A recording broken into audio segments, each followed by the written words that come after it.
Welcome to the A.T.TIPSCAST, exploring and investigating different implementation of assistive technology in public schools. I'm your host, Chris Bouguet. This is episode number 24, recorded on November 30th, 2008. This episode features a special interview with Chelsea Feist, a graduate student at George Washington University, who is currently an intern with Brainlineorg. During the interview, Chelsea and I talk a little bit about brain injury and a lot about A.T.TIP number 36, Brainline.org.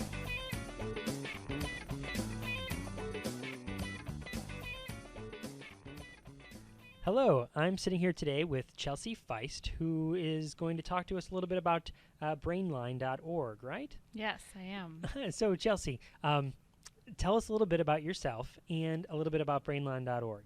Okay, well, first off, I guess where to start. I just graduated from Virginia Tech recently. Congratulations. Thank you. Go Hokies. And I am now a graduate student at George Washington University.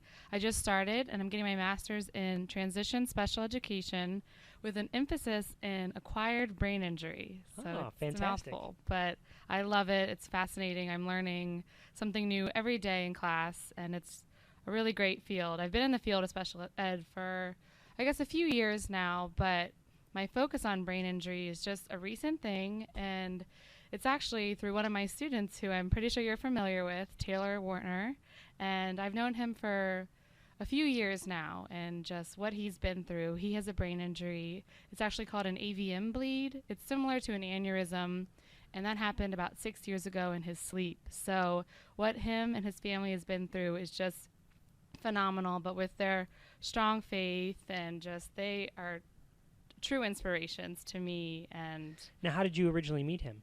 He was one of my students in summer camp in Loudoun County Parks and Rec, and I met him, and then through the years kept in contact through my mother, who is actually an assistive technology trainer with you, Cindy Feist, and she's worked with him and helped him through all of his challenges find assistive technology to help him out, and it's been fantastic what he's been able to accomplish in these past few years. And now recently I work with him, and we're working on gaining his strength back and working on transitioning him into the community, like going shopping or eating out and all those kinds of things. So we have a lot of fun together, and we've really built a great relationship. That's great. So do you plan on still working with him for is there an end in sight? Or Yes. Nope, there's no end in sight for now. Every day he teaches me new things about brain injuries, and I'm able to go back to him and let him and his family know what I've learned in class and give them new resources. But the reason I'm here today is to talk about Brainline. Yeah, and how did you get interested in Brainline? Because of Taylor, actually. I was at his house, and he kept talking about Brainline, which is this new website, and kept going on. And then finally I said, I want to know more about this. So I checked it out for myself and kind of had some contact with who is now my supervisor. I'm an intern there, Teresa Rankin, and she's just amazing. And the two of them are just, I don't know what else to say. I mean, really true inspirations. So it's because of her that Brainline happened. It was a vision she had years and years ago, and now it's here. I can't believe it. So what is Brainline? It is through WETA Public Broadcasting. Okay. They have their newest multimedia project.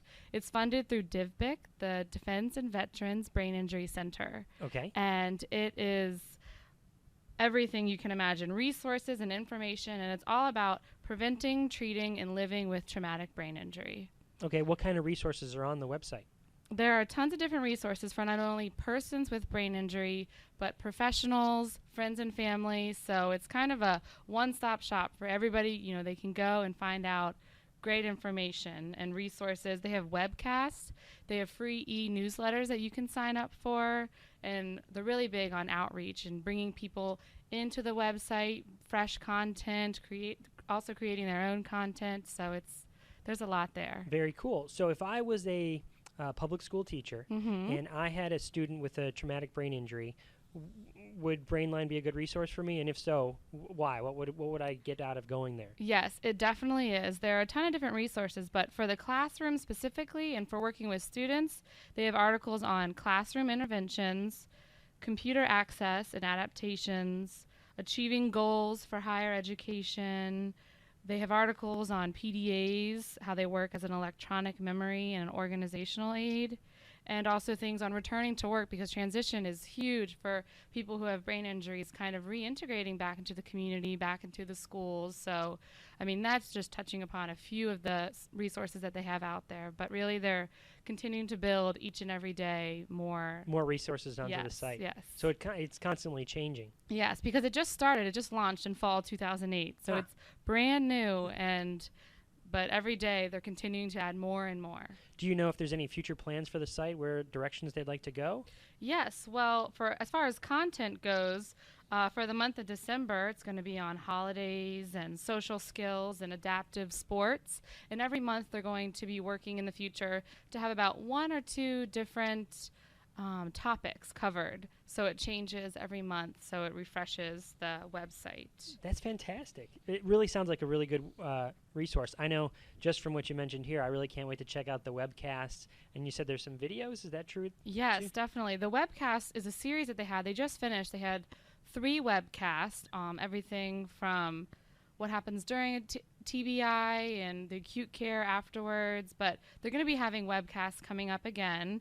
And what it is a roundtable of experts on a specific topic. It's filmed in their studio. I was actually part of the studio audience last time, and so it's really neat to be, in the studio. Other things they're going to have are experts, Q&A. They're going to come from all over. It's going to be launched soon. It's going to be very interactive with the community.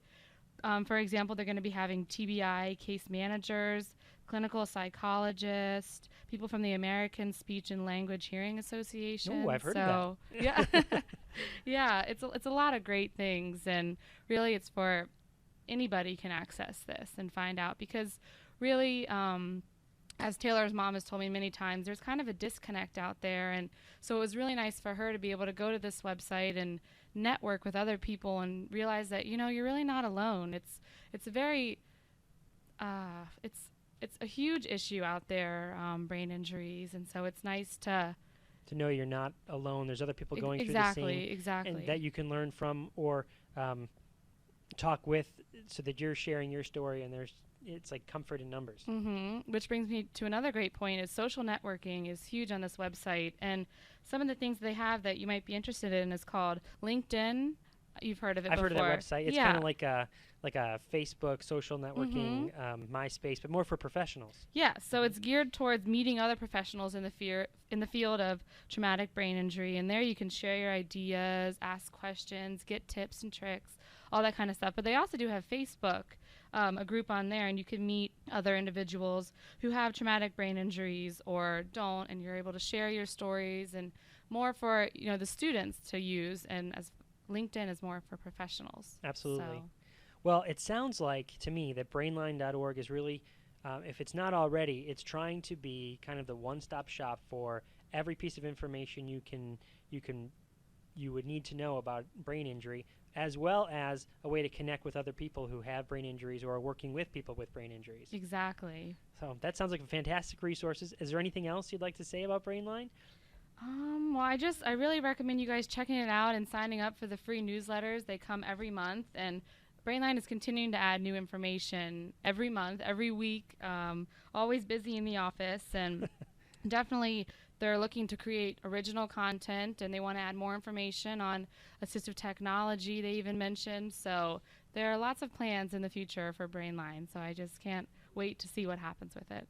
All right. Well, thank you so much, Chelsea. It's so nice to have you here to talk about Brainline.org, and we'll see you again soon. All right. Great. Thanks, Chris.